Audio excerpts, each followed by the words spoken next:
हमारी संस्कृति, हमारे संस्कार सदा रहें हमारे साथ। सब्सक्राइब करें तिलक। हे अर्जुन, मैंने सुखों की माया मनुष्य के लिए ही रची है। वो इन सुखों का आनंद अवश्य ले। मैं ये नहीं चाहता कि मनुष्य दुख में रहे, दरिद्रता में रहे। मैंने आनंद की रचना ही इसीलिए की है कि समस्त प्राणी जीवन में आनंद से रहें, परंतु इस आनंद में परमानंद को भूल जाएं। मैं ये नहीं चाहता।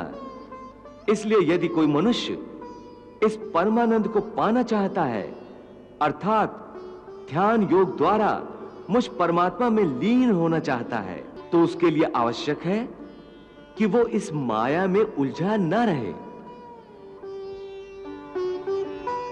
और मोक्ष प्राप्त करे। अन्यथा जन्म जन्मांतर के चक्रव्यूह में ऐसा फंस जाएगा कि निकल ही नहीं सकेगा।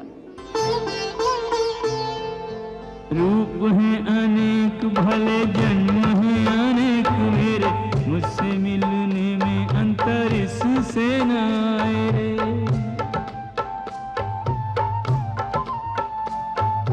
जो जैसा भाव लिए भजता है पार्थ मुझे, बदले में वही भाव मुझसे भी पाए रे।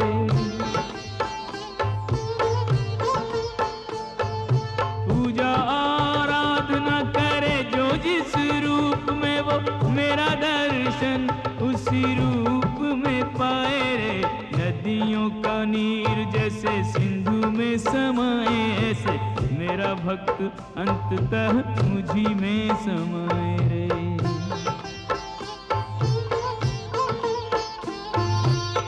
हे त्रिलोकीनाथ, आप आवागमन अर्थात पुनर्जन्म के बारे में कह रहे हैं। इस संबंध में मेरा ज्ञान पूर्ण नहीं है। यदि आप पुनर्जन्म की व्याख्या करें तो कृपा होगी। पार्थ, इस सृष्टि के प्राणियों को मृत्यु के पश्चात अपने अपने कर्मों के अनुसार पहले तो उन्हें परलोक में जाकर कुछ समय बिताना होता है, जहां वो पिछले जन्मों में किए हुए पुण्य कर्मों अथवा पाप कर्मों का फल भोगते हैं। फिर जब उनके पुण्यों और पापों के अनुसार सुख दुख को भोगने का हिसाब खत्म हो जाता है, तब वो इस मृत्यु लोक में फिर से जन्म लेते हैं।